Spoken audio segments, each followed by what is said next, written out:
Oduuwwan maddeen alaatii qabadheetti hunda Premier League England torbee 14ffaan Arsenal gara injifannootti deebi'u Liverpool qixa bahee Chelsea ammoo mo'amee jira dabalata qabna.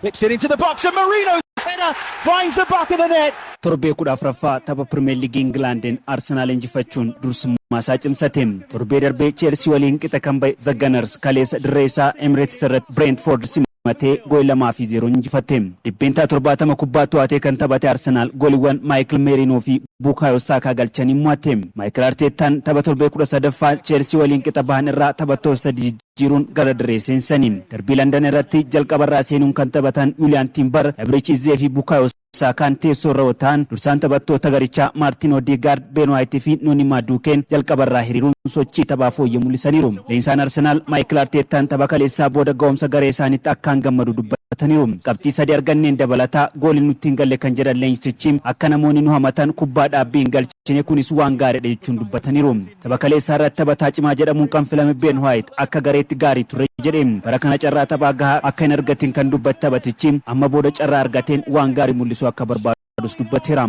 Sababa miidhamaatiin taphattoota sarreessaa murteessoo William Saliba fi Gabriel Magalhaes kan dhabe Arsenal kaleessas Christian Musqueraan jalaa miidhameera. This is Talby, who's had a goal, he scored! Alisson is beaten! Champions League Liverpool ammas taphoota walitti aansee injifachuun gaara itti ta'ee jira. Dirree Anfield irratti Sunderland kan simate Liverpool kaleessas durfamaa turuun boodarra goolii taphataan Sunderland garee isaa irratti galcheen qabxii takka argate. Arne Slot tapha kaleessaa irratti Mohamed Salah teessoo jijjiirraa irra kaa'uun eegalanis milkoofne. Taatee liigichaa kan ta'e Sunderland boqonnaa deebii goolii taphataan sarara fuulduraa garee biyyaalessa Morocco Shamsuddin Talbii galcheen dursa qabatus Liverpool erga gooliin itti galee booda haga tokko dhiibbaa uumee taphachuuf yaale kubbaa Florian Wirtz gara goolii haleelee taphataan Sunderland Nordi Mukelen garee isaa irratti galchuun taphni goolii tokko qixaan xumurame. Leensaan Liverpool Arne Slot bara kana garee Sunderland kan hin mo'atin qofaa miti jedhanii dhugaa dubbachuuf jedhan Sunderland yoo ittisan qindoominaan taphatuun gara fuulduraatti yoo deemanis akkasuma kanaaf isaan biratti taphataa bilisaa argachuu hin dandeessu jechuun garichas jajaniiru. Gareen Enzo Maresca Chelsea dirree isaan ala gara istaadiyeemii Elland Road malee goolii 3-1 mo'ame. Torbee darbee taphataa hanquun Arsenalin qoree goolii tokko qixaan kan xumure Chelsea kaleessa caalmaa taphaa fudhatus carraa uumee goolii galchuu hin dandeenye. Leeds United gooliiwwan Jacob Dijol, Tanaka fi Dominic Calvert-Lewin galchaniin qabxii 3 milkeeffateera. Goolii tokkitti Chelsea mo'amuu jalaa hin baasin kubbaa Jamie Gittens mijjeesseef Pedro Neto galche. Pedro Neto barana liigichaan goolii 5ffaa galchuu isaati. Gareen Unai Emery Aston Villa dirree isaatiin ala goolii 4-3 Brighton injifate. Unai Emery leensaa Aston Villa argataan booda taphoota 63 injifataniiru. Kun seenaa Aston Villa keessatti leensaa taphoota Premier League hedduu injifatan isaan taasisa. Kaleessuma Nottingham Forest Wolves Crystal Palace Burnley qabxii ol fakkaataa goolii 1-0 injifataniiru. Taphni xumuraa torbee 14ffaa Premier League England murkii har'a Manchester United West Ham waliin taasisaniin goolabama. Premier League England Arsenal qabxii 33 yoo dursu City qabxii 28 itti aana. Chelsea fi Aston Villa qabxii 24 qixa qabaatanii goolii wal caaluun sadarkaa 3ffaa fi 4ffaa irratti argamu. Erling Braut Haaland goolii 15 galchuun baay'ina goolii galchuu liigichaa dursuu irratti argama.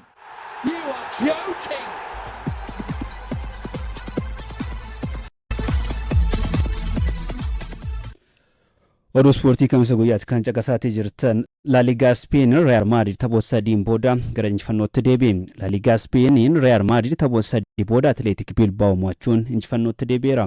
Los Blancos taphoota La Liga 3 darbee Elche, Rayo Vallecano fi Girona waliin qixa ba'uus injifannoo kaleessa argateen qabxii tokkoon Barcelonaan caalamee sadarkaa lammaffaa cimsate. Kilabichi erga baatii tokko dura Valencia injifateas kaleessa injifachuu danda'e. Dorgommii hundaan taphoota 5 keessaa tokko mo'achuun Xavi Alonso dhiibbaa keessa galus kaleessa goolii 2 Kylian Mbappé fi Camavinga dabaleen goolii 3-0dhaan Athletic Bilbao mo'atee jira. Kilabiin Busquets Athletic Bilbao'n bara darbee dhaqaa galaan Real Madrid injifatus kaleessa milkoofne. Kylian Mbappé liigichaan taphoota 15 goolii 16 galchuun baay'ina goolii galchuu liigichaa dursuu irratti argama. La Liga Spain kanaan Barcelonaan qabxii 37 yoo dursu Real Madrid qabxii 36 sadarkaa lammaffaa irratti argama.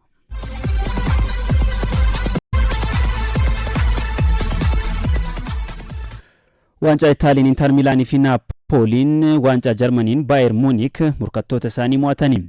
Waancaa Itaaliin Inter Milaan Napoli Atalanta taphannuusa xumuraatiif gahanii jiru. Inter Milaan goolii 5-1 Venezia yoo injifatu goolii injifannoo Turam 2 akkasuma Diouf fi Espositoon dabalanii galchanii mo'achuu danda'e. Inter Milaan nuusaa xumuraa Roomaa fi Torino keessaa kan mo'ate waliin morkata. Kaleessuma Naapoliin peenaalitiidhaan goolii 19 Kiliyaarii injifachuun marsaa itti aanuuf darbe. Taphaan Lorenzo Luca Naapoliif Sebastiano Ipposito Cagliariif gooliiwwan taphattoota galchanidha. Peenaalitii adda bahaniin Maatiyaa Fileechii fi Zito Lomovomboon peenaalitii Cagliari taphattoota osoo hin galchin hafanii. Kaleessuma waancaa Itaaliitiin Atalantaan goolii 4-0 Genoa injifachuun nuusa xumuraatiif darbeera. Waancaa Itaaliyaa kanaan har'a AC Milaan, Laazio, Bolonyaan Paarmaa waliin taphatu.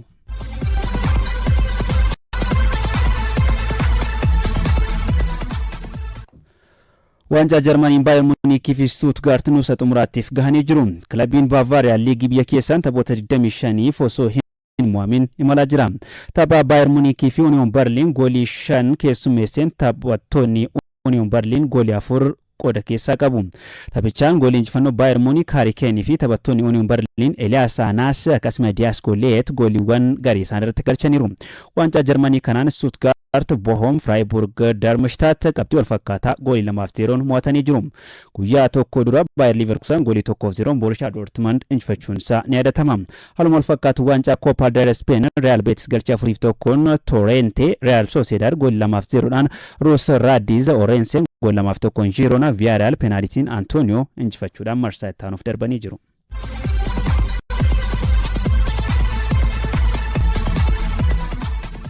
Oduu keenya xumuraati waancaa addunyaa bara 2026 biyyoota 48 hirmaachisuu Ameerikaatti ramaddiin ni baha. Ramaddii Waashingten jiddugala Keenediitti bahu kanarratti pirezidaantiin Ameerikaa Doonaald Tiraamp ni argamu jedhamee eegama.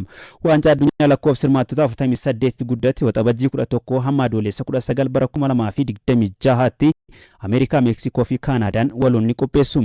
Waancaa addunyaa bara 2022 Qaataar qopheessite irratti biyyoonni 32 hirmaatan waltajjii kanarratti qooda fudhatu.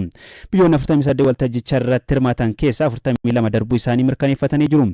Biyyoonni 6 tapha mo'anii darbuu carraa hirmaachuu isaanii kan adda baafatan ni ta'a.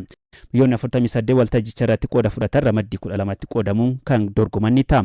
Biyyoonni ramaddii jalqabaarra ta'an shaampiyoonii addunyaa Arjentiinaa qopheessitoota 3 Ameerikaa, Meeksikoo fi Kaanaadaa dabalatee yeroo 5 waancaa kan fudhatte Biraazil, shaampiyoonii yeroo 2 Firaans, yeroo 4 kan mo'atte Jarmaniin akkasumas Speen, Ingilaand, Poorchugaal fi Neezerlaand, Beeljiyeem as keessatti argamu. Yeroo jalqabaatiif waltajjichaaf kan darban Keep Verde, Joordaanii fi biyyi xiqqoon Kaariibiyaan Kuraasaawwan morkattoota isaanii kan beekan ni ta'u.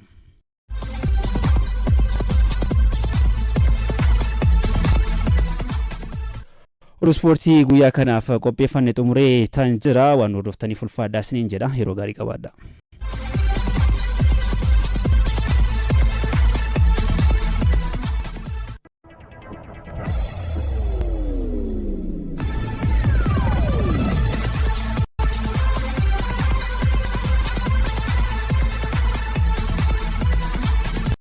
Fiifaan kilaboonni taphattoota waancaa Afrikaa irratti hirmaatan gadhiisuun torbee dabalataa akka argatan godhe. Taphattoonni ciccimoon kan akka Ibrahim Bemo, Ashraf Hakimi, Nasser Mazraoui, Ahmad Diallo fi Ryan Ayat-Nouri waancaa Afrikaa bara 2026 Morookoon qopheessuu irratti ni hirmaatu. Fiifaan kilaboota taphattoota waancaa Afrikaa irratti hirmaatan qaban hanga muddee 15 taphattoota kanneen akka taphachiisan eeyyamee jira. Waancaan Afrikaa muddee 21 qopheessummaa Morokootiin gaggeeffama. Yeroo kanatti kilaboota taphattoota Afrikaa qaban imalli injifannoo isaan irratti rakkoon gahuu mala jechuun fiifaan murtoo kana dabarse. Kilaboota jajjaboo Awurooppaa keessaa Liverpool, Mohamed Salah, Manchester United, Ibrahim Bemo, Ahmad Diallo fi Nazir Mazraoui, Paris Saint-Germain, Hakimi muddee 21 hanga amajjii 18 tajaajila isaanii hin argatani.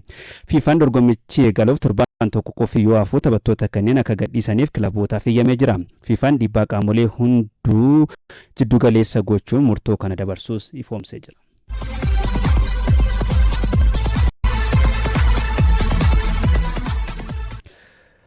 Premier League dubartoota Itoophiyaa torbee 10ffaan Shaggar Buna Sidaamoo injifatu Arbaa Mincii fi Hawaasaan qixa bahanii.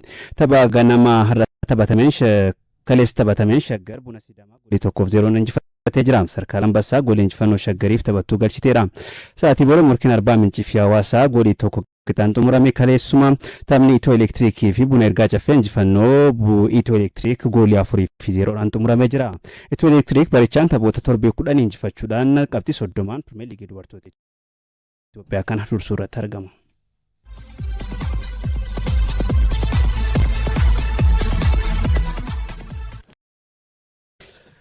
Ligi Itoophiyaa taphoonni torbee saglaffaa boru istaadiyeem Finfinneetti sa'aatii 9 irraa eegaluun Walaayittaa Diichaan Mirreegannat Shiree wajjin taphatu. Istaadiyeem Hawaasaatti madin Itoophiyaan taphoota lamaan darban mo'amuudhaan gara injifannootti deebi'uuf Itoo Elektiriik waliin falmata. Abubakar Abdullah.